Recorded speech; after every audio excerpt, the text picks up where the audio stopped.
في ناس عندها نقطة قوة اسمها adaptability أو تكيف.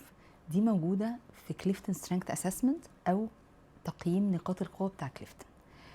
الناس دي بتتكيف بسهولة وبتدوب قوي في الشخصيات اللي حواليها، لكن الدارك سايد بتاعها أو الوجه الآخر بتاعها إن الناس دي ممكن تفقد هويتها بسرعة جدا. أقرب من حد بيصلي في الجامع فبقى بصلي في الجامع، أقرب من حد لبسه منفتح فغير لبسي، أقرب من حد يشرب سجاير فاشرب سجاير. فهي نقطة قوة مهمة جدا في الحياة، ولكن مهم جدا أعرف إنها عندي وأوزنها، عشان لما الشخص ده بيمشي من حياتي بتوه وبتلخبط. وفي ناس تانية بتربط هويتها بالدور اللي بتلعبه، يعني أول ما اتجوز أبقى الزوجة وبس، أو أبقى الأم وبس، أو أبقى الموظف وبس. فلما يجي الدور ده ينتهي أتوه برضو واتلخبط، لأن أنا in the process زي ما بنقول فقدت حاجات كتير كنت بحب أعملها، فقدت صحاب كانوا بيونسوني. فمهم جدا وأنا في أي علاقة أعرف إن الدور جزء من هويتي وما خليهوش يبقى كل الهوية.